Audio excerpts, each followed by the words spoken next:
Hi friends, welcome to nature loves. இன்றைக்கி பார்த்தீங்க அப்படின்னாக்க மார்கழி மாதத்தோட முதல் நாள். இந்த மார்கழி மாதத்தோட முதல் நாள் என்ன மாதிரி இருந்தது அப்படின்றத இந்த விலாகில் ஷேர் பண்ணியிருக்கேன். வாங்க வீடியோக்குள்ளே போய் இந்த இன்ட்ரெஸ்டிங்கான விலாக் எப்படி இருக்குதுன்றதை பார்க்கலாம். மார்கழி மாதம் அப்படின்னாலே எல்லாருமே கோவிலுக்கு போகிறது ஒரு வழக்கம் இல்லைங்களா? அதே மாதிரி தான் இங்கே நாங்கள் மார்கழி மாதம் அப்படின்னாலே மோஸ்ட்டாக ரங்கநாதர் கோவிலுக்கு போவோம். ஆஞ்சநேயர் கோவில் இதெல்லாம் நாமக்கல்ல ஃபேமஸ் இல்லைங்களா? இந்த கோவிலுக்கு எல்லாமே நாங்கள் போகிறது வழக்கம். எப்போவுமே கோவிலுக்கு போகிறதுக்காக நான் 3:45க்கே எழுந்து பூவெல்லாம் கட்டிகிட்டு இருந்தேன். நைட்டே பூ பறித்து வச்சுருந்த பூவை சரி ஏர்லி மார்னிங்காக கட்டிக்கலாம் அப்படின்னு நான் மார்னிங் தாங்க கட்டினேன். இந்த பூ கொடுக்கும்போது கோவிலில் சொல்லுவாங்க, சாமியோட சிலை மேலே போடும்போது தண்ணி இல்லாமல் கொடுக்கணும் அப்படின்னு சொல்லி. நான் எப்போவுமே நியூஸ் பேப்பரில் வச்சு தாங்க கட்டுவேன். இன்றைக்கி தண்ணி இல்லாமல் தான் இருந்தது, அதனால் கொஞ்சம் அப்படியே வச்சு கட்டிட்டேன். ரங்கநாதர் கோவிலில் பார்த்திங்கன்னா சாமியோட அலங்காரம் வெள்ளை வேஷ்டி உடுத்தி செந்தூரத்தால் நிறைய அலங்காரம் பண்ணியிருப்பாங்க. செந்தூர அலங்காரம் அழிஞ்சிரும் அப்படின்றதுனால ஏதாவது சொல்லுவாங்களான்னு தெரியல. என்ன ரீசன்னால் சொன்னாங்கன்னு நான் கேட்கலங்க. பட் தண்ணி அப்போது நான் எந்த கோவிலுக்கு போனாலுமே பூவை எடுத்துகிட்டு போனேன்னா தண்ணி இல்லாமல் எடுத்துகிட்டு போவேன். பூ கட்டி முடிச்சாச்சுங்க. அடுத்து நான் என்ன ட்ரெஸ் போட போகிறேன் அப்படின்றதையும் சூஸ் பண்ணி எடுத்து வச்சிட்டேன். இந்த ட்ரெஸ்ஸோட டாப் பார்த்திங்கனாக்கா சஹானா தைச்சதுங்க. ரொம்ப அழகாக ஸ்டிச் பண்ணியிருந்தாங்க. இது ரயான் மெட்டீரியல் தான். இது கூட பேர் பண்ணுறதுக்காக ஒரு பேண்ட்டு ஷாலு ஆல்ரெடி இருந்தது, இதையுமே மேட்ச் பண்ணியாச்சு. அடுத்து வாசல் தெளித்து ஒரு சிம்பிளாக ஒரு ரங்கோலி கோலம் போட்டுடலாம்.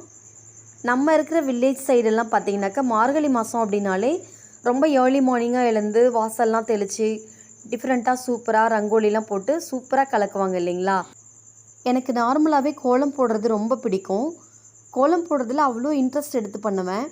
இப்போ நான் ரங்கோலி போடும்போது கூட என்னோடய சின்ன வயசு ஞாபகம் வரும். எனக்கு ஃபஸ்ட்டு கோலம் போட்டு கற்றுக் கொடுத்தது என் சித்தி தான். பட் அப்போது இருந்தே இன்ட்ரெஸ்டிங்காக என்னென்ன டிசைன்ஸ்லாம் போடலாம் அப்படின்னு சொல்லி யோசித்து போடுவேன். இப்போல்லாம் அப்படி போடுறேனான்றது எனக்கே தெரியலங்க. பட் இந்த ரங்கோலி எப்படி இருக்குது அப்படின்றத மறக்காமல் கமெண்ட் பண்ணுங்கள். சிம்பிளான கோலம்தான். இந்த கோலத்தில் விளக்கு வைக்கிறது எங்கள் வீட்டு வழக்கம்.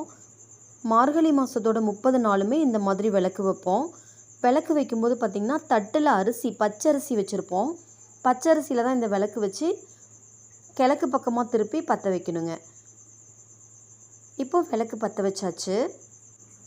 முன்னாடியெல்லாம் மாட்டுப்பொங்கல் வைக்கும்போது பூசணி பூவும் சேர்த்து வைப்போங்க. இப்போ விளக்கு மட்டும்தான் வச்சிட்ருக்கோம். ஏன்னா இப்போல்லாம் கொஞ்ச நாளாக பொங்கல் வைக்கிறது இல்லை வீட்டில், அதனால் வாசல் பொங்கல் தான் வைப்போம், மாட்டு பொங்கல் வைக்கிறது இல்லைங்க. முன்னாடிலாம் சங்கு ஊதுறதுக்கு சங்கு ஊதுறவங்க வருவாங்க. இப்போ அதெல்லாம் யாருமே வர்றதில்ல. எப்போவாவது ஒரு நாள் ரேராக தான் வருவாங்க. கோவிலுக்கு போகணும். கோவிலுக்கு பார்த்திங்கனாக்கா 5 o'clockலாம் கிரிவலம் போக ஆரம்பிச்சிருவாங்க. எவ்ரி சண்டே மார்கழி மாதத்தில் கிரிவலம் போவாங்க. அந்த கிரிவலத்துக்கு நான் வாரம் போவேங்க. இன்றைக்கி அதுக்காக தான் போயிட்டுருக்கோம். இந்த தடவை பார்த்திங்கன்னா மார்கழி 1ஆம் தேதியே சண்டே அப்படின்றதுனால கிரிவலம் 1ஆம் தேதியே ஸ்டார்ட் ஆகிடுச்சு. நாங்கள் கோவிலுக்கு போகும்போதே பாருங்கள் நிறைய பேர் க்யூவில் நிற்க ஆரம்பிச்சிட்டாங்க. ஐ திங்க் 5:20 இருக்குமோ இந்த டைமிங். இன்றைக்கி மார்கழி பிறந்துருச்சு. மார்கழி பிறந்தாலே குளிர் அதிகமாக வந்துடும் இல்லைங்களா? இன்றைக்கி குளிரே இல்லை. இப்போ பார்த்திங்கனாக்கா இங்கேயே விளக்குக்கு அரிசி, பூ, விளக்கு எல்லாமே தருவாங்க. தட்டு மட்டும் தான் நான் வீட்டிலேருந்து எடுத்துகிட்டு வந்தேன். எல்லாமே வாங்கியாச்சு. வாங்கும்போதெல்லாம் என்னால் வீடியோ ஷூட் பண்ண முடியலைங்க. இப்போ போய் நான் க்யூவில் நிற்கிறதுக்காக தான் போயிட்டுருக்கேன். அதுக்கு முன்னாடி நிறைய க்யூ கட்டி நிற்கிறாங்க பாருங்களேன். இவங்க ஆண்டாளை முன்னால் வச்சு தான் அந்த கிரிவலமே ஸ்டார்ட் ஆகும். ரொம்ப சூப்பராக இருக்குங்க இந்த கிரிவலம். ரொம்ப மனசுக்கு திருப்தியாகவும் இருக்கும்.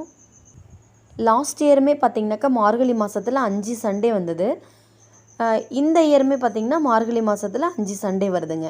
இந்த 5 சண்டேவுமே இந்த கிரிவலம் நடக்கும். இது ரங்கநாதர் கோவிலில் தான் ஸ்டார்ட் ஆகுங்க.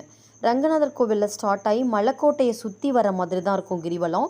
அதுக்குள்ளே பார்த்திங்கனாக்கா ஆஞ்சநேயர் கோவில், நரசிம்மசாமி கோவில், வழியில் வர விநாயகர் கோவில், பலப்பற்ற மாரியம்மன் கோவில், இந்த வழியாலாம் போய் லாஸ்ட்டாக ரங்கநாதர் கோவிலுக்கு வருவோம்.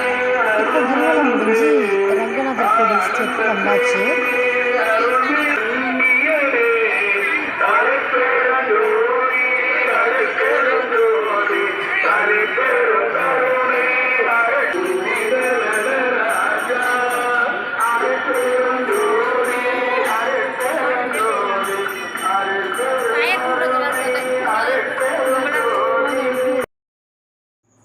கிரிவலம் முடிஞ்சு ரங்கநாதரோட திருக்கோடி பக்கத்தில் கொண்டு வந்து விளக்கெல்லாம் வச்சிட்ருக்காங்க. அதே மாதிரி நானுமே விளக்கெல்லாம் அந்த இடத்துல வச்சுட்டு சாமி கும்பிட்றதுக்காக போகலாமே அப்படின்னு சொல்லி போயிட்டேங்க. அந்த இடத்துல பார்த்திங்கன்னா நிறைய பாட்டெல்லாம் பாடுவாங்க, உட்காந்து பஜனை பாடுவாங்க அந்த இடத்துல. ஸோ அந்த சத்தம் தாங்க இது. அது வந்து ரொம்ப மனசுக்கு வந்து ஒரு சந்தோஷத்தை கொடுக்கும் அந்த பாட்டெல்லாம் கேட்கும்போது.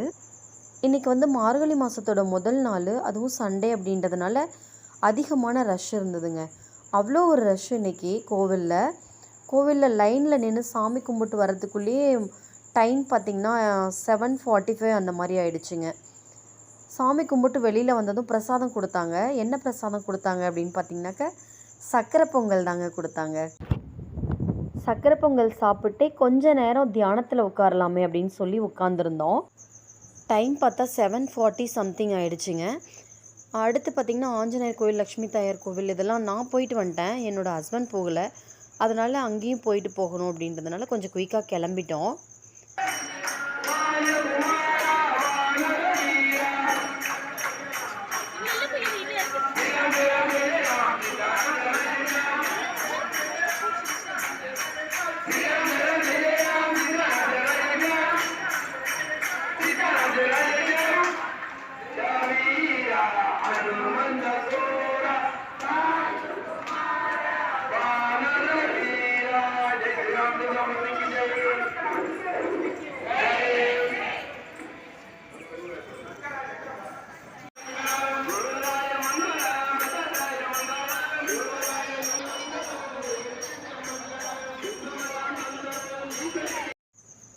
இந்த கோவில் பார்த்திங்கனாக்கா ரொம்ப பழமை வாய்ந்த கோவில், குடைவரை கோவிலுங்க இது. ரொம்ப சூப்பராக இருக்கும். இந்த ரங்கநாதர் கோவிலில் ஒரு பார்ட்டில் பார்த்திங்கனாக்கா ஒரு குளம் இருக்குங்க. அந்த பக்கம் இருக்கிறது வந்து கமலாலய குளம்னு சொல்லுவோம். இங்கேயுமே தண்ணி தேங்கி நல்லா குளம் இருக்குங்க. இந்த குளத்துக்கு தண்ணி வர்ற வேயா என்னன்னு தெரில, ஒரு பெரிய ஹோலாக அந்த இடத்துல இருந்தது. எந்த அளவுக்கு ஆழம் இருக்குன்னு தெரியலங்க. சும்மா போய் பார்க்கலாமே அப்படின்னு தான் நான் பார்த்தேன். பார்க்கும்போதும் அந்த பெரிய ஒரு ஹோல் இருந்ததை பார்த்தேன். அது வழியாக மழை தண்ணி அந்த மாதிரி ஊற்று தண்ணிலாம் வரதுக்கான சான்ஸ் இருக்குங்க. அந்த கார்னரில் பாருங்களேன் தெரியும், ஒரு பெரிய ஹோலாக தெரியும். கொஞ்ச நேரத்தில் வந்து சங்கு சேகண்டி சத்தம் அழகாக கேட்டுதுங்க காதில்.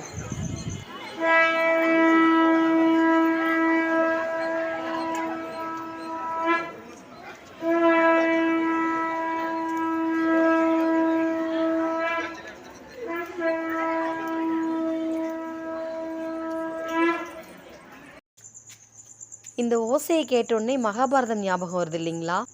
தென் பெருமாள் கோவில் அப்படின்னாலே புளியோதரை ஞாபகமும் வரும். நாங்கள் கிளம்பும்போது பார்த்திங்கனாக்கா பொங்கல் புளியோதரை பிரசாதம் கொடுத்தாங்க. இந்த பிரசாதத்தை வாங்கிட்டு நாங்கள் கிளம்பிட்டோம். இந்த இன்ட்ரெஸ்டிங்கான விலாகை இதோட கம்ப்ளீட் பண்ணிக்கலாம்.